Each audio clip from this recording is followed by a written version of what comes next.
Hemos estado desarrollando varias reuniones acerca de la familia, tomado de las citas que venían en un documento que se llama Poniendo el Mundo en Orden, preparado por la comunidad Bahá'í, donde se ve el asunto de la familia de diferentes maneras. Esta noche vamos a ver desde el ángulo de la consulta, es decir, familia es un entorno ideal para desarrollar el arte de la consulta. Es interesante. Ahora, en el pasado, no tan lejano, nosotros recordamos, o todavía estamos viviendo, ¿no? Que la fuerza física siempre ha sido un factor determinante. Cuando miden el valor de un individuo, el que tiene más fuerza y más agresividad, pues antes valía mucho más. Todavía existe, no ese machismo, pero ya está disminuyendo, gracias a Dios. Pero a lo que quiero llegar es que en el pasado de la humanidad, la fuerza física es lo que prevalecía y lo que hacía que una persona pudiera valer más que otra dentro de la sociedad o dentro de la familia, ¿no? El que pueda levantar una carga más grande, el que corre más rápido, el que puede cazar animales, etcétera, etcétera, ¿no? El que puede pelear y ganar la pelea tenía más valor. ¿Por qué? Porque podía sobrevivir más dentro de la sociedad. Pero en la era de Baha'u'llah esto está cambiando. Obviamente los cambios no se dan de la noche a la mañana, sino que se van dando poco a poco. Y ojo, no hay que confundirse. No es que la esencia de la ley de Dios haya cambiado. Ante Dios, siempre la mujer y el hombre hemos sido iguales. El problema es ante la sociedad, ante los hombres. La fuerza física actualmente está siendo reemplazada por maquinarias que lo hacen mucho mejor que el hombre más fuerte, ¿no? Entonces vamos a leer un par de citas que tienen que ver con este hecho, ¿no? En el pasado, el mundo ha sido gobernado por la fuerza y el hombre ha dominado a la mujer debido a sus cualidades más fuertes y agresivas, tanto del cuerpo como de la mente.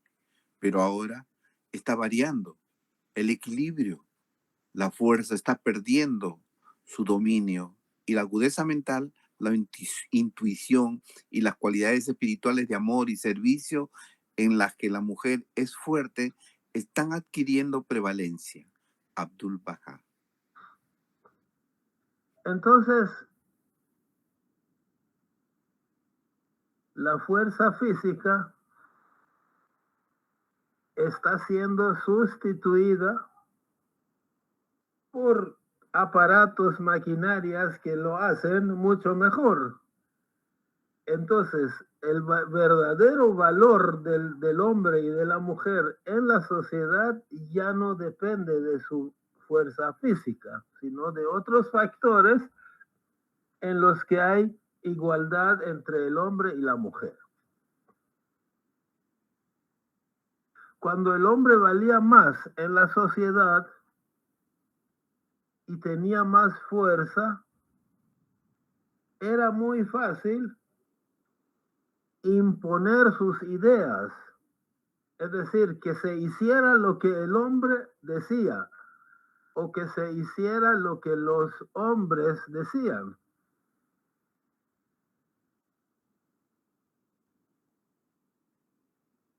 Pero las hormonas masculinas, ¿no? La testosterona, cada vez más va perdiendo protagonismo, importancia. Y la consulta, el amor, la compasión,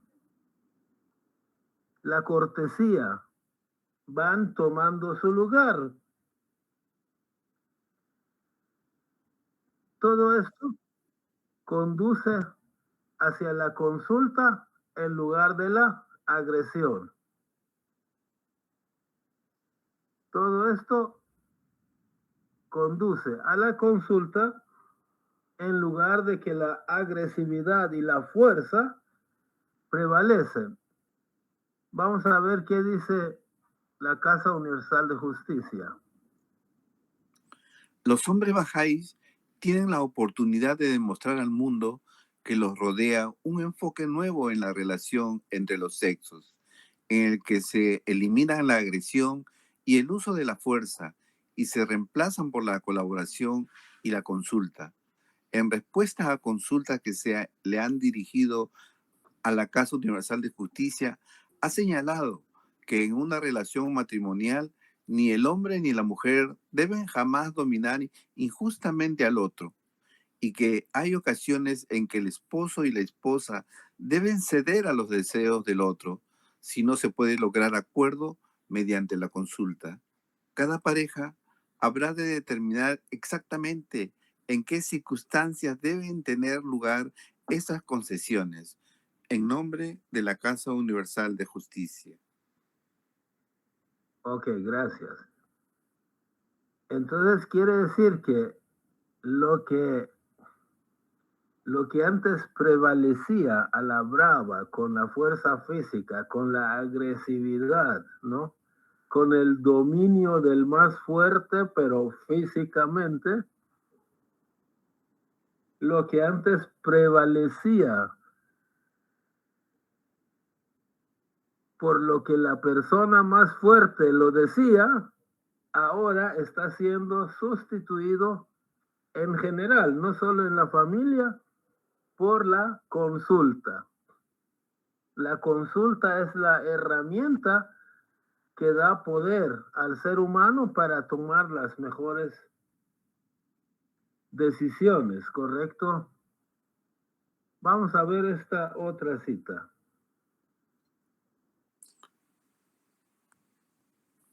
Entre los síntomas de la decadencia moral reinante en el orden social actual figura el debilitamiento de los lazos espirituales que unen a la familia.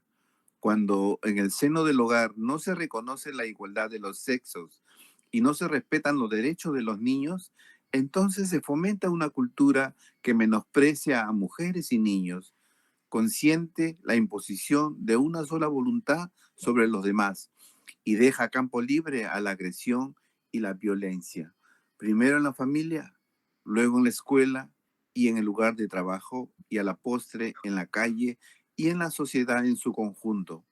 Bajo esas circunstancias, el entorno familiar, terreno potencialmente ideal para aprender los principios de la consulta y la toma de decisiones colectivas, contribuye a perpetuar la tiranía y la opresión en la sociedad. Casa Universal de Justicia. Ok, gracias. Entonces, antes se pudiera menospreciar la mitad de las fuerzas del mundo, o sea, las mujeres, por el hecho de que no tenían la misma agresividad y la misma fuerza física que los hombres. Pero esto está siendo sustituido, combatido. ¿Alguien desea decir algo?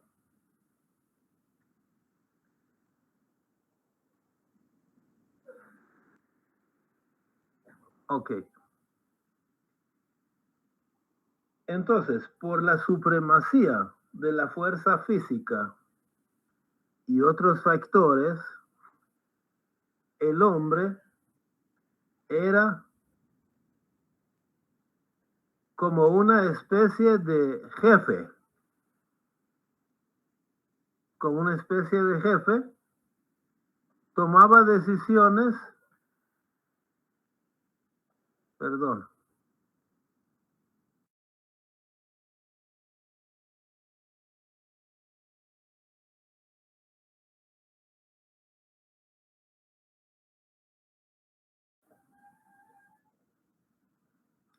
Entonces, por la supremacía de la fuerza física y otros factores que prevalecían antes, el hombre en el pasado era como una especie de jefe, ¿no? Ejercía los derechos de la jefatura, tomaba decisiones, las ejecutaba. La esposa y los hijos eran débiles, no tenían suficiente preparación, a veces tampoco la fuerza necesaria para poder intervenir en los asuntos. Pero en la era de Bahá'u'lláh, la tierra se llenó de conocimiento y con la educación obligatoria y universal, toda la familia, toda la humanidad tiene la misma sabiduría sin importar la cantidad de fuerza física que tenga. Es como que la educación ha contribuido también con que todas las fuerzas de la sociedad se equiparen, que sean iguales, ¿correcto? Vamos a ver qué dicen las citas. La integridad del lazo familiar debe tenerse en cuenta constantemente y no deben transgredirse los derechos de ninguno de sus miembros. Los derechos del hijo, del padre, de la madre, ninguno de ellos debe transgredirse. Ninguno de ellos debe ser arbitrario. Así como el hijo tiene ciertas obligaciones hacia su padre, de igual modo el padre tiene ciertas obligaciones hacia su hijo. La madre, la hermana y los demás miembros del hogar tienen sus prerrogativas precisas. Todos estos derechos y prerrogativas deben respetarse. Abdul Baha. Yo todavía recuerdo, ¿no? Tal vez cuando nosotros, los que ahora somos viejos, cuando éramos niños, en las familias no se tomaba mucho en cuenta la opinión de un niño, pero eso está cambiando. Y hay muchos ejemplos en los que a veces la opinión de un niño hace que tomen en cuenta ciertas cosas y que lleguen a tomar ciertas decisiones importantes gracias a esa opinión. Entonces, cualquiera que sea la razón, 5 personas que forman una familia son 5 personas que tienen derechos, que tienen que ser respetados. El derecho más básico es de expresarse y dar su opinión. Y también obtener beneficios.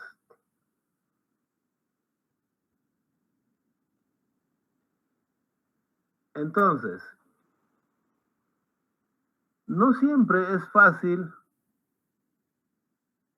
lograr un consenso cuando una familia se reúne y tiene que tomar una decisión, por ejemplo, vamos a cambiar de casa y podemos vivir en este barrio, pero también podemos vivir en el otro barrio. Podemos ir a esta ciudad, podemos ir a la otra ciudad. Entonces, no es fácil, no siempre es fácil que todos estén de acuerdo, o sea, que haya consenso, especialmente cuando son solo dos, porque sabemos que en los números pares, muy en especial cuando son solamente dos, es difícil desempatar, ¿no? Si son tres, por lo menos pueden tomar la decisión de acuerdo al deseo de la mayoría o al voto de la mayoría. Pero si son pocos, es bien difícil llegar a esa unanimidad. Por ejemplo, en las asambleas locales y nacionales tenemos 9 personas por el momento. Entonces, después de consultar, discutir, deliberar, pues si no están de acuerdo, se toma la decisión basado en la idea que tiene mayor cantidad de aceptación, mayor cantidad de votos. Cuando son 9 personas, cuando son 15 personas, cuando son 7 personas, votan por la idea que tiene más aceptación. Pero en un grupo pequeño, muy especialmente cuando son nada más la pareja,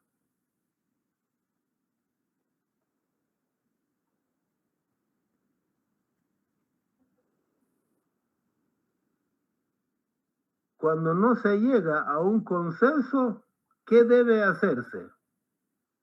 ¿Qué creen?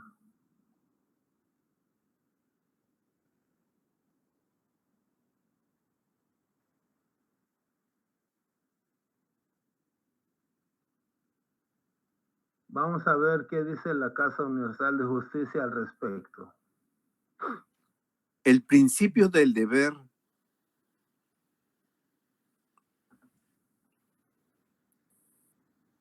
de respetar los derechos de todos y cada uno de los miembros de la unidad familiar y el consejo de que la clave debe ser la consulta amorosa, que todos los asuntos deben resolverse en armonía y con amor, y que hay ocasiones en que el marido y la mujer deben ceder ante los deseos del otro.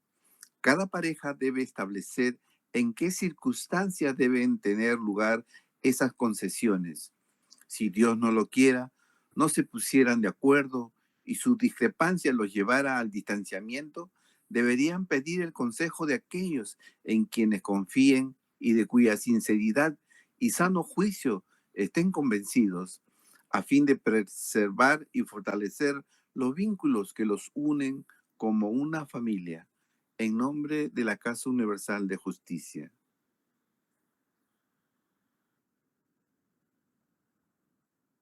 Permítame.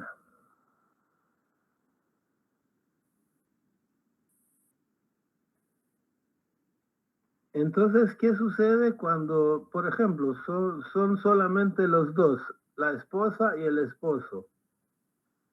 Entonces tienen que decidir acerca de algún asunto, ponen de acuerdo. ¿Alguien desea opinar?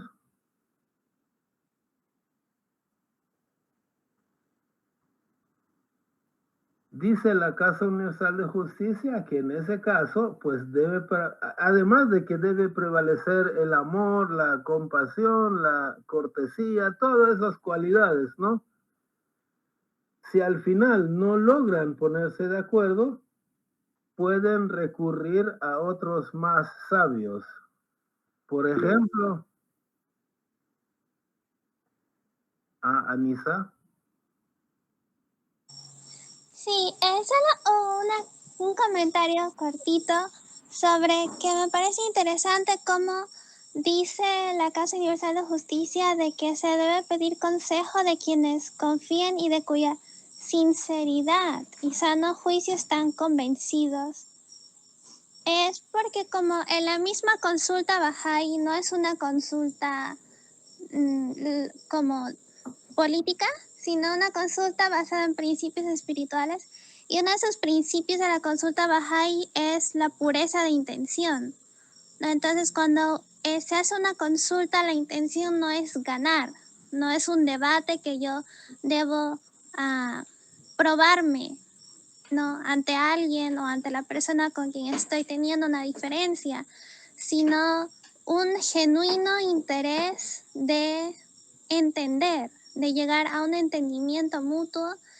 Y si no se llega, me parece interesante cómo se debe pedir consejo de alguien en quien tú no vayas con la intención de que quiero que me dé la razón, ¿no?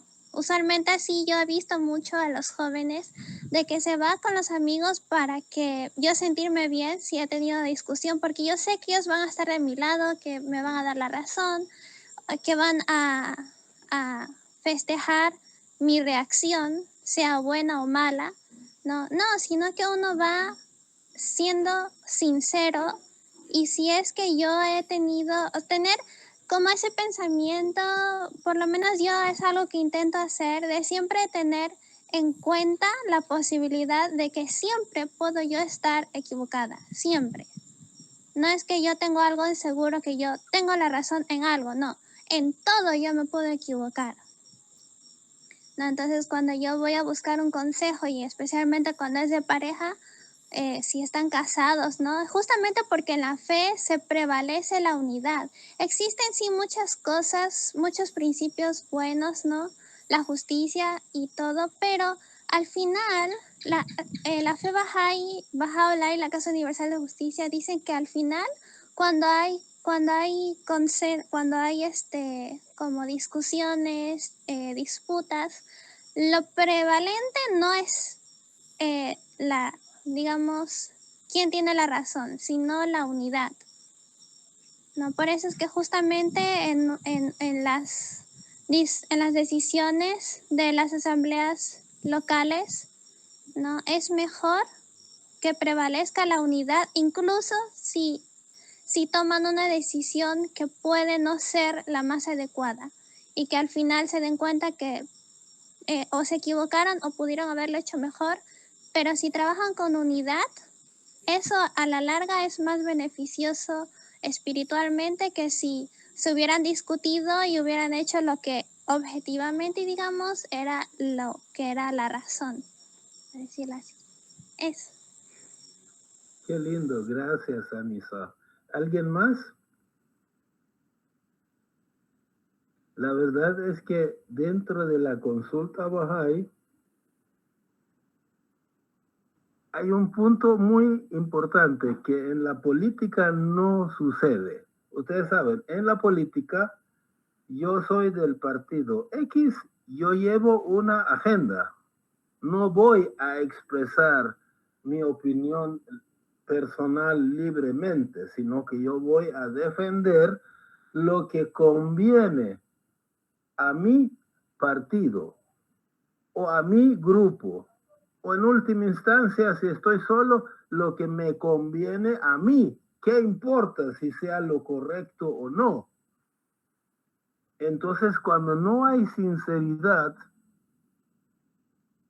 difícilmente lleguemos a la mejor opción, a la mejor decisión. Llegaremos a la decisión que conviene a la mayoría, a la brava. Ustedes han visto en la política, no voy a mencionar a ningún personaje en especial, ¿no? Pero sucede que los mismos actos que hago yo y que este grupo me elogia, el otro grupo me condena por los mismos actos. Los mismos actos que hace que un grupo me condene a mí, esos mismos actos, otra persona las comete y no lo condenan.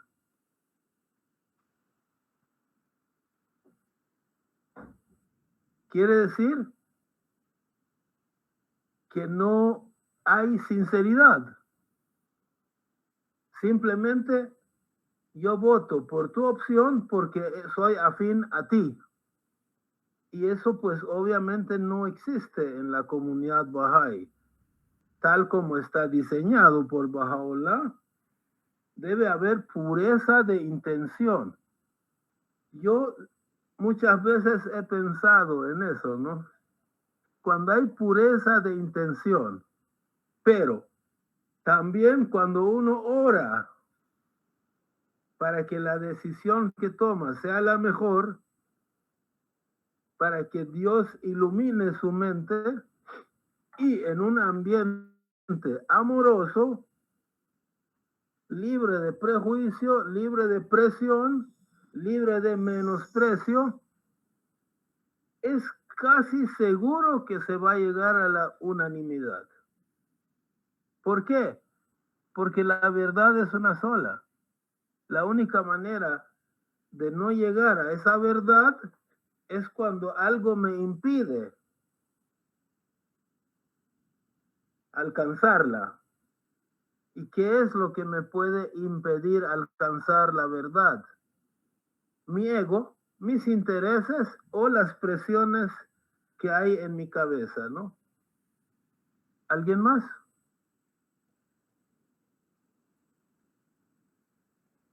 Bueno, la revelación de Baha'u'lláh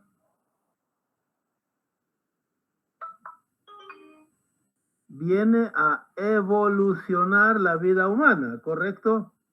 Así es toda revolución, la de Cristo, la de Mahoma, todas las revelaciones han sido para evolucionar la vida humana, diciéndolo de cierta manera. ¿Qué quiere decir evolucionar? Pues hacer cambios esenciales, cambios fundamentales en la sociedad humana, ¿correcto?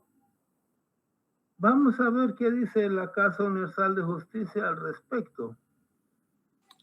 A medida que la sociedad evolucione en décadas y siglos venideros bajo la influencia transformadora de la revelación de Baha'u'lláh, sin duda experimentará cambios fundamentales que facilitarán la aplicación social de las enseñanzas bahá'ís y allanarán las dificultades con que se encuentran las parejas que aspiran a realizar su deseo vehemente de servir a Baha'u'lláh por medio de su actividad profesional, en nombre de la Casa Universal de Justicia.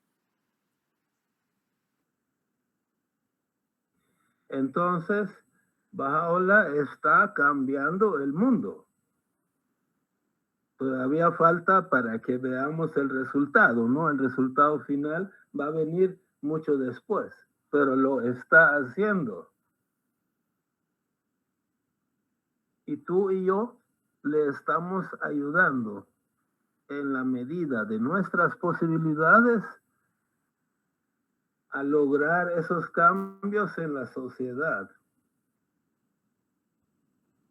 Con los libros Ruhi, clases de niños, grupos prejuveniles,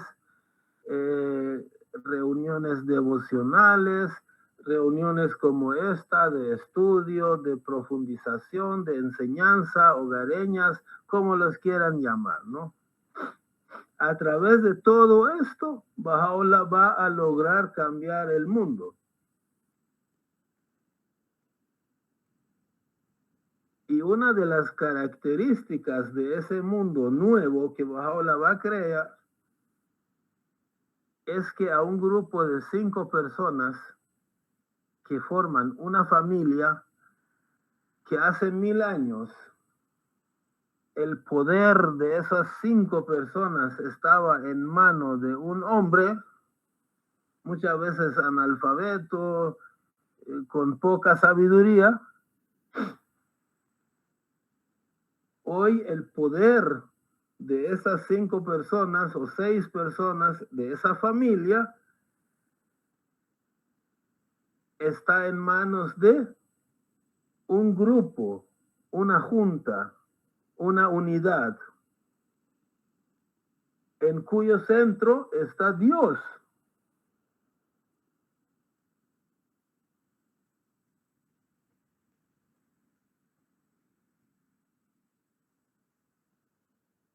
Entonces, así como piensen en la concepción de un ser humano. Piensen en la concepción de un ser humano. Cuando va a nacer un niño, ¿cómo es que ese niño llega a existir? Un grupo de células, ¿no? Se unen y cumplen los requisitos como para atraer un alma racional, ¿correcto?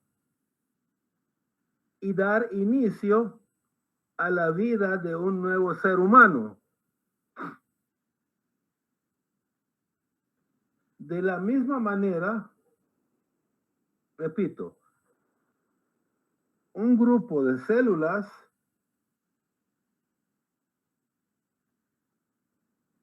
se atraen,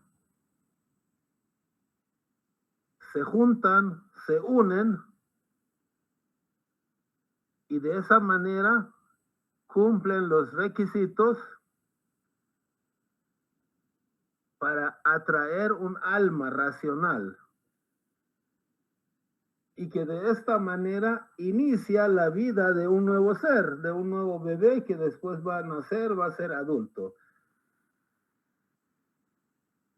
De la misma manera, un grupo ya no de células, sino de individuos, un hombre y una mujer, y después los hijos, se unen para formar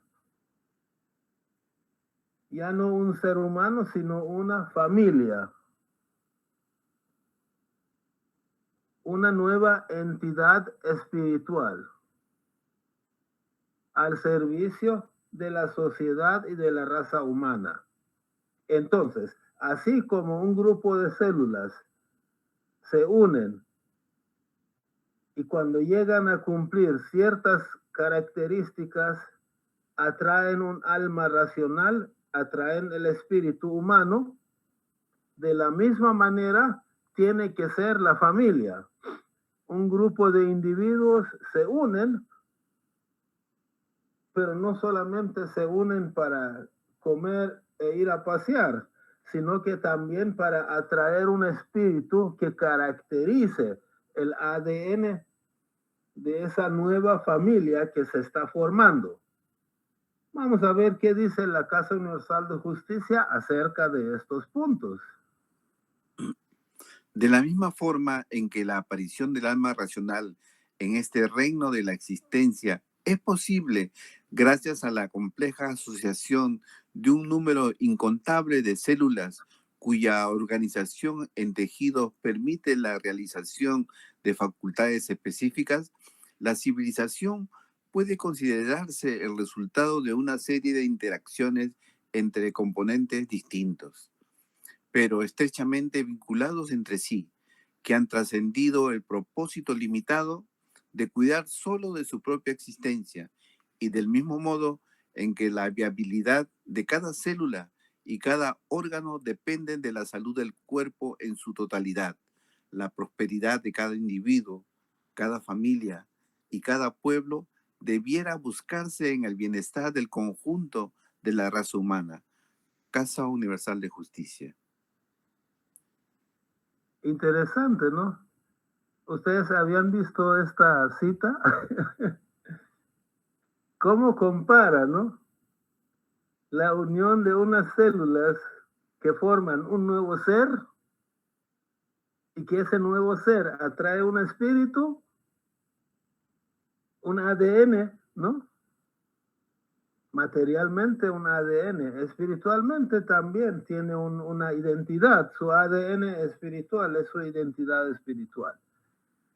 De la misma manera, un grupo de personas se unen y atraen un espíritu. No de la misma manera, pero atraen las bendiciones espirituales como para que esta nueva entidad que es la familia no es solo juntarse para tener hijos.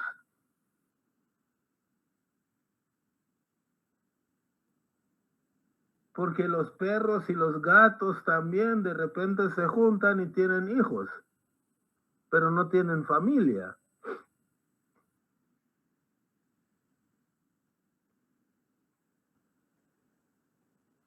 Ok, ahora yo hice un par de dibujos para un poquito ilustrar un poco más este punto, ¿no? A la izquierda están viendo cuando, bueno, arriba están viendo cuando se encuentran dos seres. A la izquierda un espermatozoide y un óvulo, ¿no? Se encuentran. Y a la derecha un hombre y una mujer, ¿no? Se encuentran y se casan. En la fe Bahá'í, pues se casan. En otros sistemas se juntan, son novios. Bueno, hablemos de la fe Bahá'í, ¿no? Pero después de que, vamos a la izquierda, ¿no? Después de que el espermatozoide y el óvulo se juntan, es decir, hay una selección. El óvulo decide a cuál espermatozoide dar entrada, ¿no? Pero después de que eso sucede, se genera una célula nueva que en el momento de la concepción atrae al espíritu, el alma individual del ser humano, y a partir de ese momento, ahí está en la parte baja, se genera una célula, un feto, un bebé que va desarrollándose a medida que va pasando el tiempo. La familia igual, un hombre, una mujer, se encuentran, se seleccionan, se escogen, se atraen, se casan, y ese matrimonio en el que solamente son dos, se va multiplicando, pero también atrae un ADN espiritual. Adquiere una identidad tanto material como espiritual. Entonces, cuando aparece un nuevo ser, primero se juntan el espermatozoide y el óvulo, representando a la parte masculina y la parte femenina, ¿no?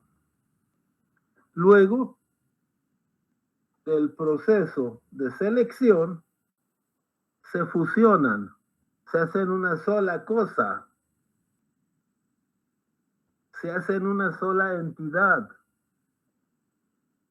Ya no existe el espermatozoide y el óvulo, ya no dejan de existir, mueren, ellos mueren para formar un nuevo ser, una nueva célula que se va multiplicando. Entonces se crea una nueva entidad física.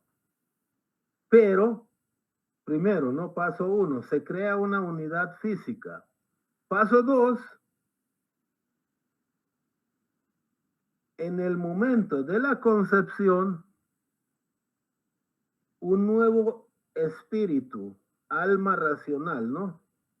Se asocia y da vida a ese nuevo ser.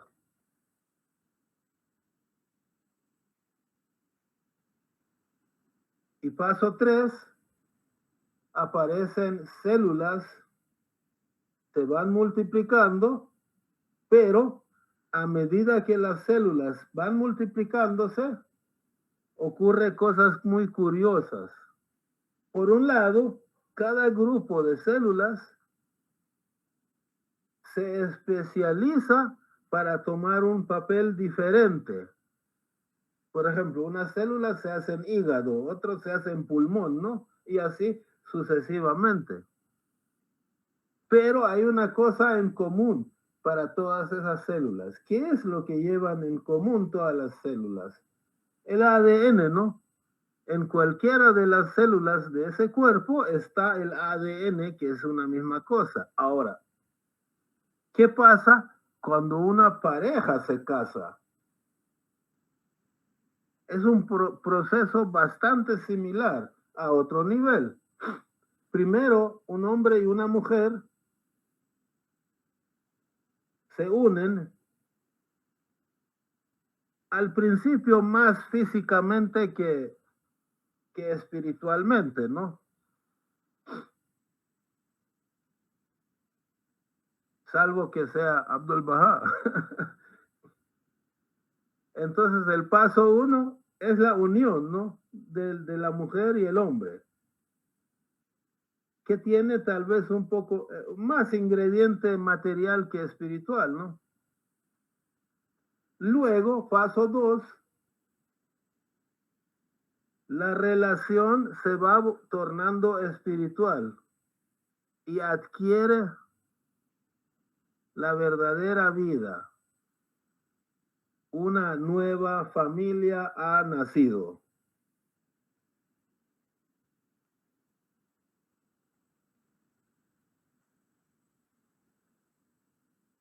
Ahora, ¿qué pasa con las células que forman al ser humano si no adquieren un alma, un espíritu? ¿Qué pasa? Pues es un monstruo de Frankenstein, ¿no? Que es un ser, tal vez camine, coma, corra, pero no tiene alma, no tiene identidad. De la misma manera, un hombre y una mujer se unen, forman una familia. Lo correcto es que esa familia adquiera una identidad, un ADN espiritual que proviene de Dios, así como un individuo toma un alma racional individual, pues que la familia también tome un alma, un espíritu, ¿no? De Dios. Y si no lo hace, pues estamos hablando de una familia como la de Frankenstein, ¿no? Que no tiene vida y en cualquier momento se deshace. Entonces el paso 2. El paso 3, de repente, bueno, aquí está la mamá, aquí está el papá, el otro es hijo mayor, hijo menor, hija. Cada uno se especializa en algo. Así como las células de un nuevo ser, cada uno se hacen hígado, otro se hacen corazón, pulmón, igual, ¿no? Dentro de la familia no todos tienen exactamente la misma función.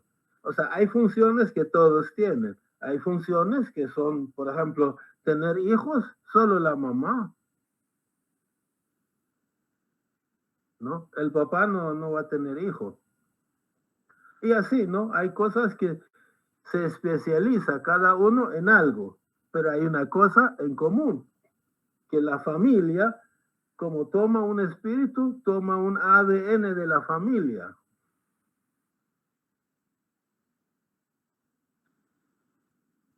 Toma una vida espiritual y se desarrolla, se incorpora no solo al desarrollo de ellos mismos y cada uno de sus miembros, sino también se incorpora y colabora con el desarrollo global del mundo de la humanidad.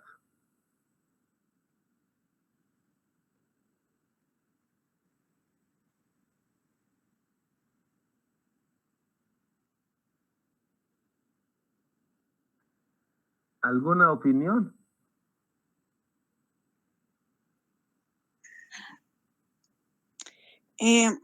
Gracias, Korush. No, agregando nada más que primero se debe de enfatizar bastante lo racional, hablando de que se une una pareja para tener un ser racional. Además de eso, es bien importante tomar las decisiones en base a lo racional, desde lo prioritario hasta y ceder un poco más en cosas secundarias. Por ejemplo, en lo prioritario, lo más importante sería la seguridad, o sea, cosas, evaluar los riesgos, toda acción que se tome, evaluar las consecuencias, de qué manera se van a mitigar los riesgos y entrar a una conversación.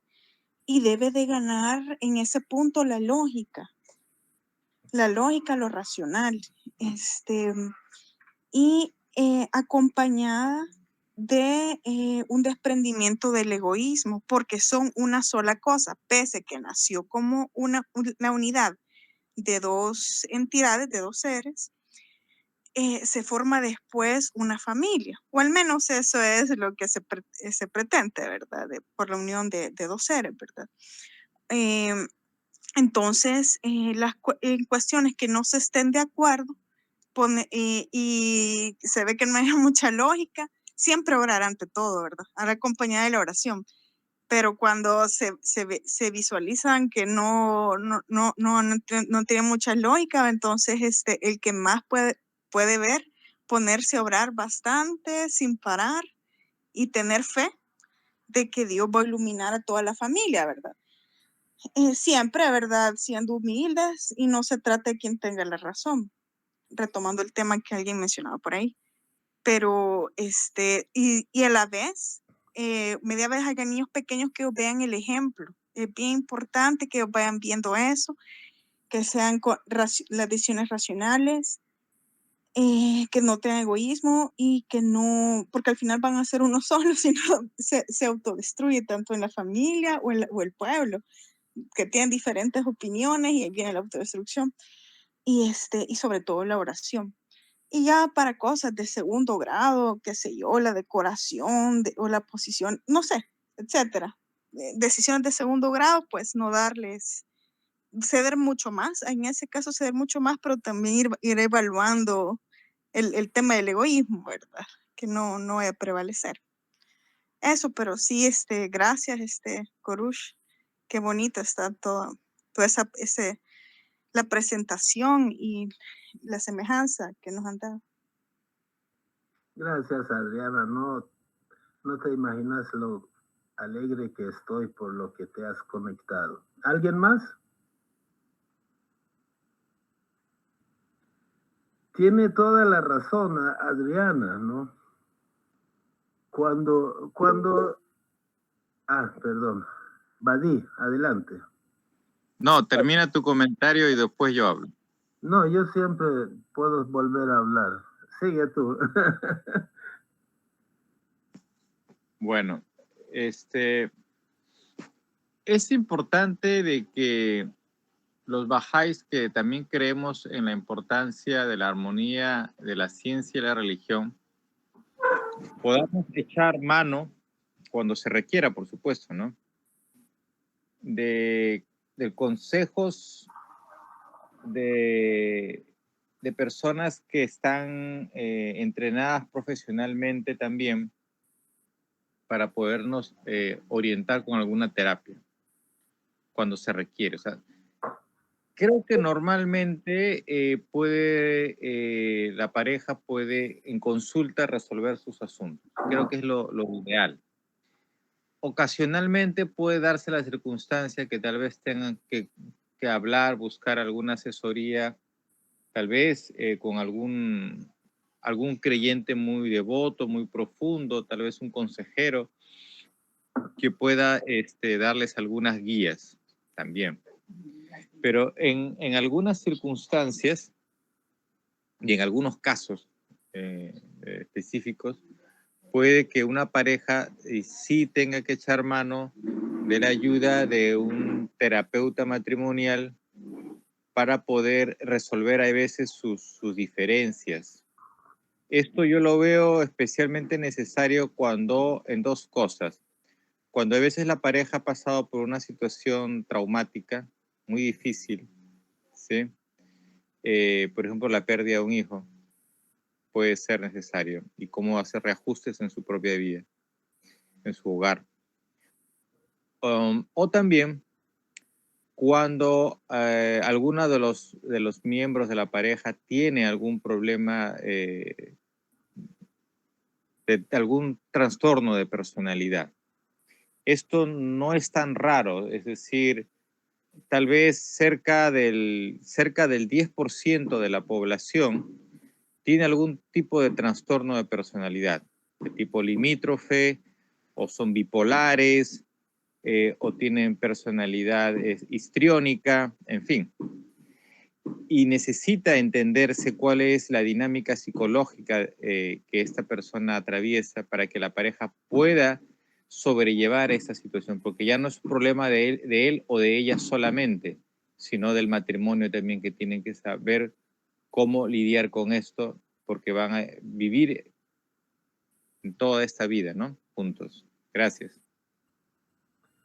Sí, maravilloso. Gracias, Badí.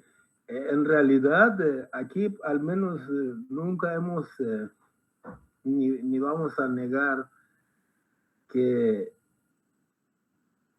por ejemplo, si una persona se enferma, pues tiene que acudir, la ley de Bahá'u'lláh lo dice, tienes que acudir al médico competente, no al médico cualquier médico. Ahora, médico competente no significa, no siempre está asociado con la cantidad de títulos que tiene, sino que alguien que realmente tenga fama de poder resolver tus problemas.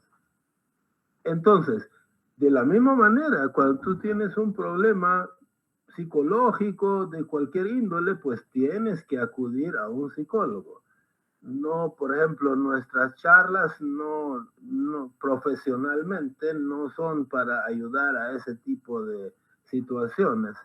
Aunque puede ayudar, pero no, uno tiene que buscar ayuda profesional, obviamente. Lo que quería decir antes, referente a lo que dijo Adriana, era que, ya lo había dicho, ¿no? Que cuando dos personas discuten,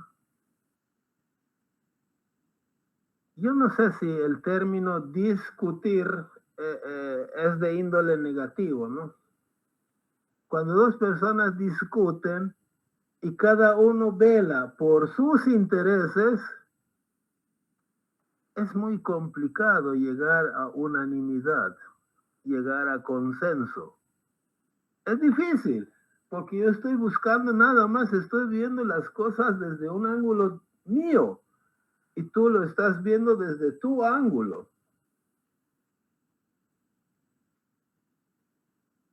Yo vi un ejemplo, yo creo que es ficticio, ¿no?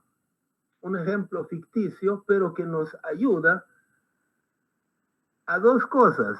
Primero, saber que cuando la intención es el bien familiar,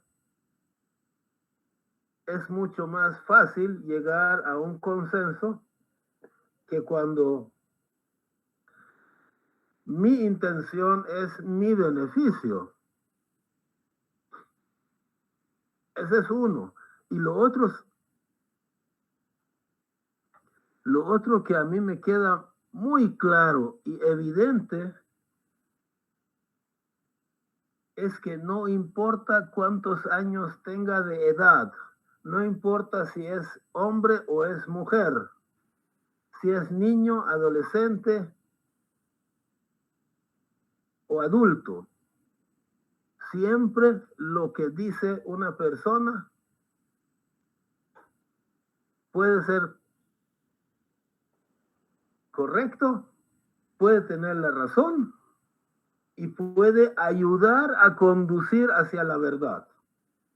Aunque no sea en sí la verdad completa, puede echar la mano, puede ayudar a que se llegue a un consenso.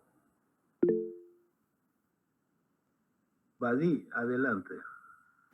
Sí, disculpa que vuelva a participar. Verás, estaba pensando también algo que escuchaba alguna vez a mi mamá decir, de que a veces las nuevas parejas cometemos un error de querer hacer de nuestro hogar una especie de copia y pega de cómo fue exactamente nuestro hogar.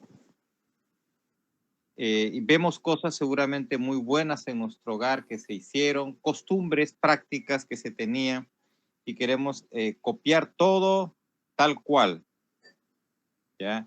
Y no, esto no se pone así, esto se pone así. No, es que la mesa va así. No, es que todo tiene que ser tal cual fue en mi hogar, ¿no? Bueno, en mi experiencia personal, eso le pasa más a las chicas que a los chicos.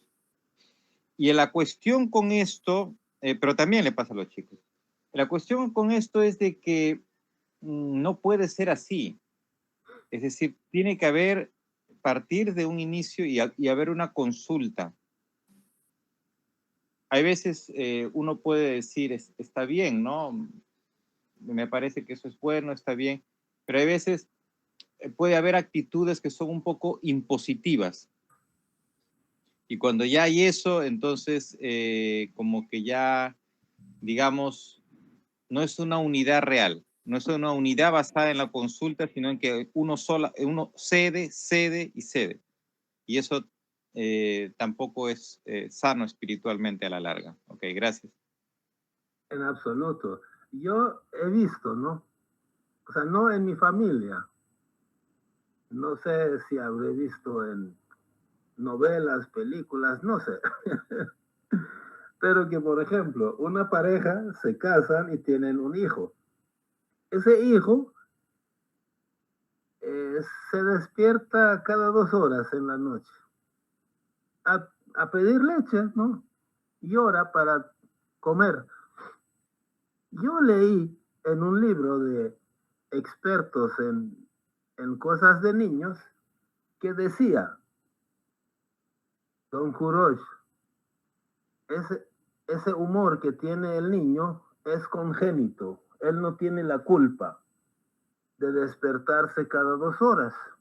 Así son sus genes. O por ejemplo, el niño que es huraño, no sé si se dice igual en todas partes, quiere decir que no es muy amigable con las personas extrañas. Y hay otro niño que es tan amigable que viene un ladrón y se va con él. Esas son cosas congénitas y otras cosas también, ¿no? Hablemos solo de una de estas cosas. Digamos que me acabo de casar y mi hijo es de esos niños que cada 2 horas se despierta y pide leche. Entonces viene uno de los 4 abuelos o uno de los 18 tíos y tías y se pone delante de mi esposa o delante de mí o de los dos, dice, ay, qué raro, mis hijos toditos dormían toda la noche. Es lo que decía Badí, ¿no? O sea, cree que como el modelo de su hijo, de sus hijos fue así, entonces mis hijos también tienen que ser así. Sabemos que cada hijo, cada niño es diferente, ¿no? Entonces uno tiene que tener sabiduría para poder aprovechar las cualidades de cada niño en particular. Es muy importante, ¿no? Ok, ¿alguna otra opinión?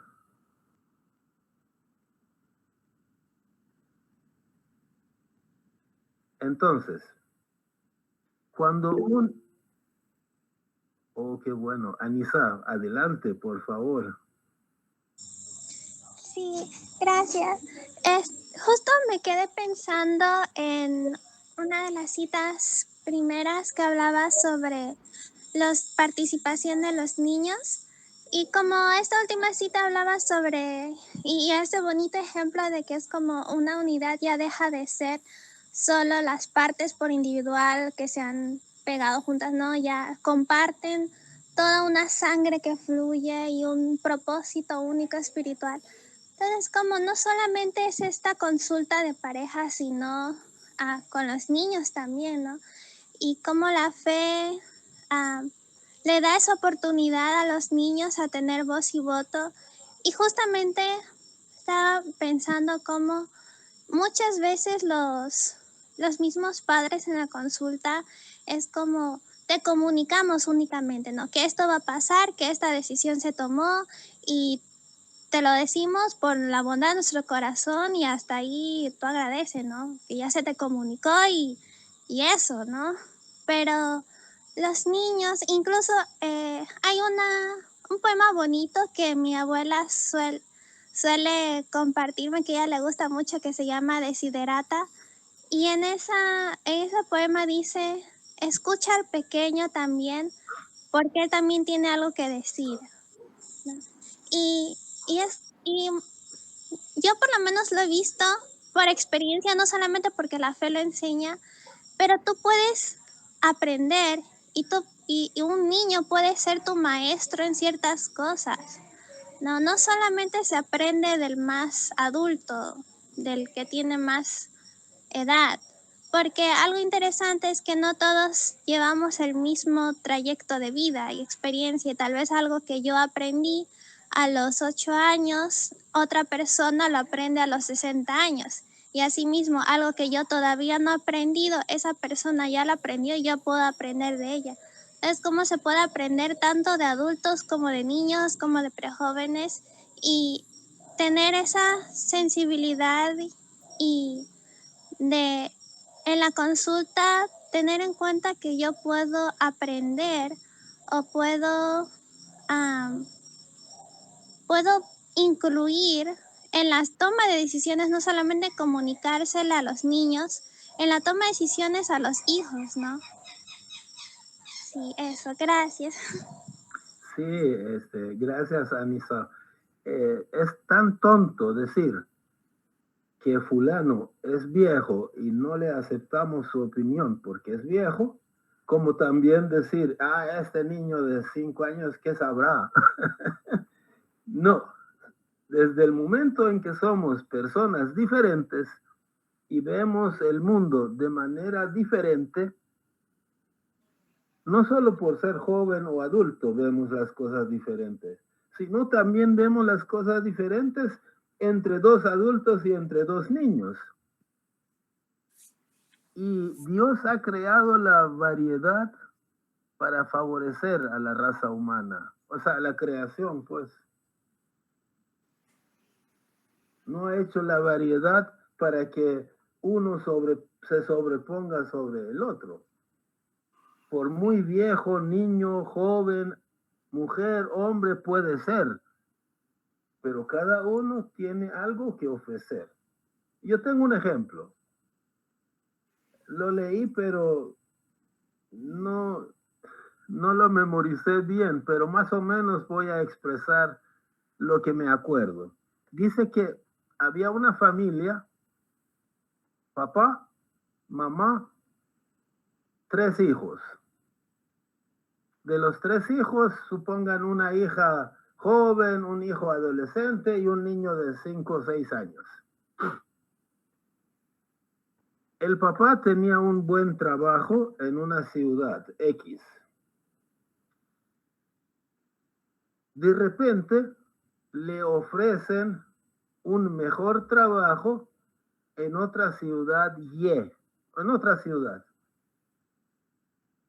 Entonces están ante la posibilidad de cambiar, mudarse, ¿correcto?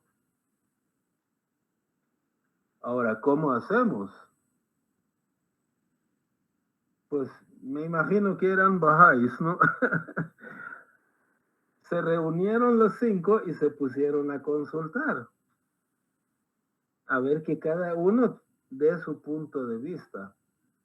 Entonces, no sé en qué orden hablaron, pero digamos que el papá les hacía ver que él iba a crecer profesionalmente si aceptaba ese nuevo trabajo. ¿Correcto?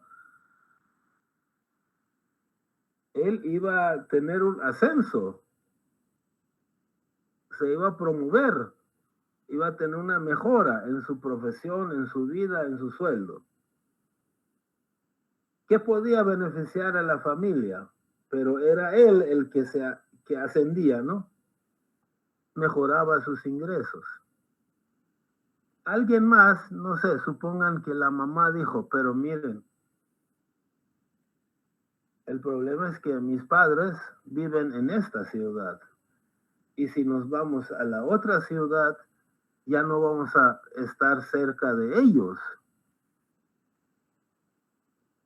De repente la hija joven dice, miren, pero en la otra ciudad hay una universidad donde yo pudiera estudiar. Ok, antes de que yo continúe, ¿qué característica ven en las tres opiniones que dieron cada uno de ellos? Por favor. Todos tienen razones válidas. ¿Pero para quién? Para ellos mismos. Cada quien estaba diciendo algo muy importante, no muy válido, pero para él. Más que para la familia. O sea, a la familia le podía servir, por ejemplo, si al papá le suben, lo promueven, le dan un mejor salario, pues a la familia también le sirve. Pero a él le están subiendo el salario, ¿no? O por ejemplo, la mamá al pasar a la otra ciudad ya no estaría con sus padres. Obviamente esos padres también son abuelos de los niños y benefician a los niños, pero ella veía más que todo que son mis papás. Y la hija que decía que en la otra ciudad había mejor universidad donde ir a estudiar. Claro, ese estudio también beneficia a toda la humanidad, pero sobre todo beneficiaba a ella. Entonces, estaba costando pues llegar a un consenso. ¿Cuál era el problema? O sea, no es que eran personas exageradamente egoístas, pero si pones en balanza las opiniones que daban, cada uno de ellos decía algo desde su ángulo. Entonces, bueno, y así, ¿no? Ya no me acuerdo qué otras cosas dijeron, pero al final, después de que todos dieron su opinión, el chiquitín, el de 5 o 6 años, pide la palabra y dice, ¿por qué no pensamos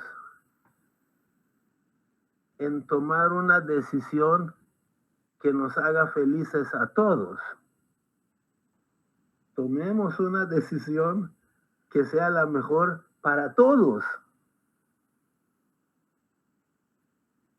Obviamente el niño no estaba resolviendo el problema, pero estaba dando la pauta para cambiar el giro de la consulta y que cada uno no esté pensando en su beneficio, sino que cada uno piense en dónde todos estaríamos felices o dónde todos estaríamos más felices, aquí o allá. Y al final tomaron alguna decisión, pero basado en esto. Entonces aquí estamos ilustrando dos cosas. Uno, que la opinión que tú das tiene que ser en beneficio de la familia. No es Juan contra María, que están peleando a ver quién gana. No. Si acaso compiten es para ver quién sirve más a la familia, ¿no? No quién gana.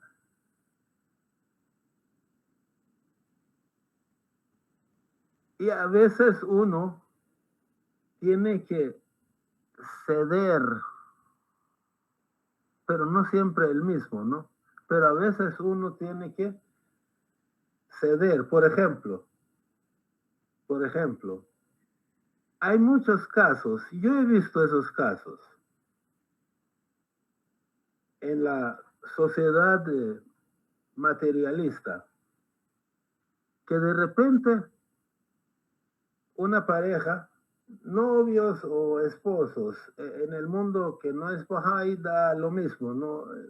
Aunque sean novios, ya viven juntos a veces. La cosa es que los dos estudiaban. Uno estudiaba medicina y la otra administración o viceversa, no me acuerdo.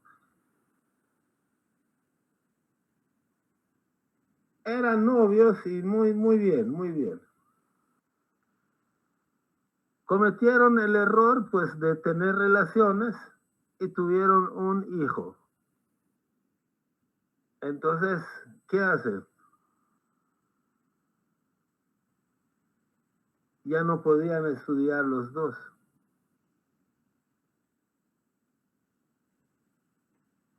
Ahora, díganme ustedes, ¿quién debe seguir estudiando y quién debe cuidar al bebé y dejar de estudiar, siempre que no tengan los dos la posibilidad de estudiar al mismo tiempo? No hay una fórmula fija, ¿no? O sea, no podemos decir, se puede considerar una cosa que es importante, que la educación, la crianza del hijo, aunque es una tarea conjunta, cae un poquito más, o no sé qué tanto más, sobre los hombros de la mamá. Y la responsabilidad de mantenimiento del hogar, si bien es tarea de ambos, cae un poco más o algo más sobre los hombros del hombre. Este es un factor que pueden tener en cuenta, pero no es igual en todas las familias. Hay familias en las que la esposa gana 8 veces más que el esposo y no hay ningún problema, ¿no? Yo he visto, ¿no? Familia que la esposa, la señora, sostiene el hogar y viven muy bien, ningún problema. Entonces, ¿qué es lo que hay que hacer en ese punto? Hay que consultar, pero también hay que ceder. Y no siempre ceder la misma persona, sino si se aman, es como dos personas quieren entrar a una puerta, ¿no? Por cortesía, no pase usted, ¿no? No querer entrar yo y dejar al otro fuera. O sea, hay que tener esa cortesía amorosa, no cortesía hipócrita. Entonces, haciendo una combinación de cortesía, amor, lógica, ¿no? Y todas las demás cualidades que se les ocurra, haciendo todo eso, pero con pureza de intención y no buscando una agenda ya preestablecida. Es como en los políticos, ¿no? Antes de llegar a la junta, ya saben la verdad. O sea, su decisión no se basa en las opiniones vertidas durante la reunión, sino que su decisión se basa en lo que les han dicho que tienen que ir a conseguir. Entonces, dejando al lado todos estos puntos negativos, yo pienso que es difícil no llegar a una unanimidad. O sea, sí se puede. Sí se puede. Y hay un punto del que no hemos hablado aquí, que es la oración. Porque la familia es una entidad, si bien físicamente existe, pero es una entidad cuyo alma es espiritual.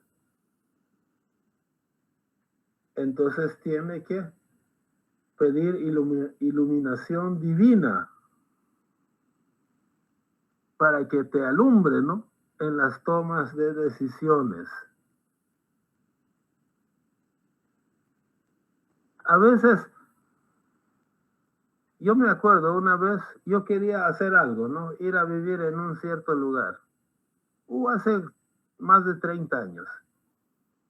Pero tenía dudas si era una buena decisión o no. Bien fácil, me desprendí de la decisión y bien recuerdo, en la casa de mi hermano había una fiesta de 19 días y no sé si ya había comenzado o no, y les dije, miren, les tengo una consulta, ayúdenme a decidir. Yo tengo la alternativa de ir a vivir a tal lugar. ¿Qué les parece a ustedes? Varias personas dieron sus opiniones y al final decidí no ir. Y gracias por la ayuda, ¿no? Obviamente yo no obligadamente no iba a hacer lo que me dijeran, era una opinión, pero me abrieron los ojos de que no era una buena decisión ir a vivir a esa ciudad.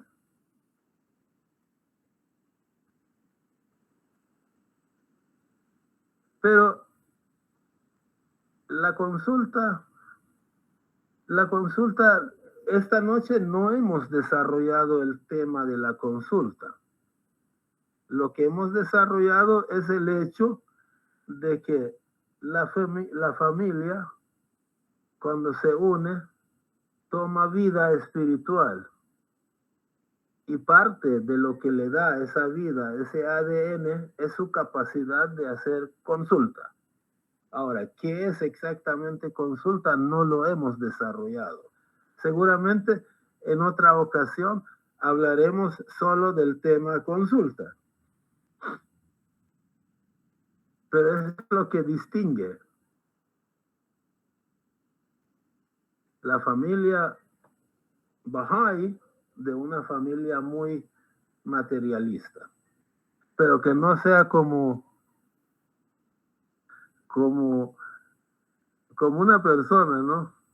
Que decía, hijos, tenemos que ir a cenar. ¿Dónde les parece que podríamos cenar?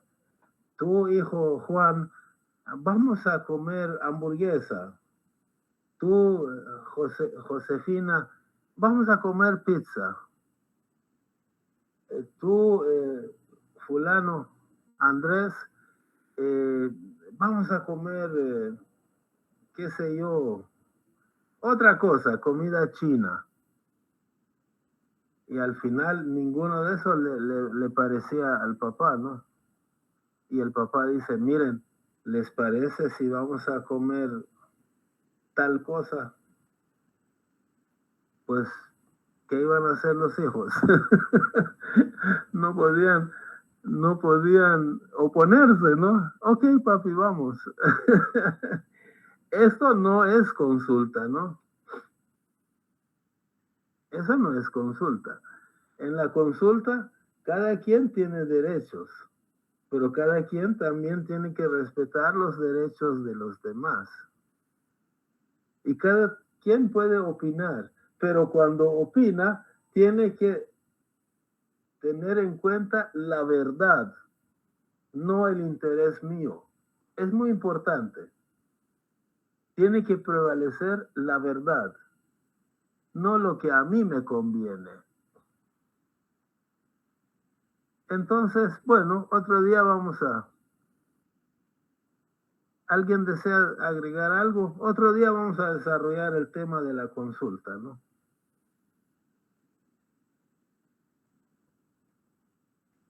Si alguien desea aportar, enriquecer la conversación con su opinión, adelante.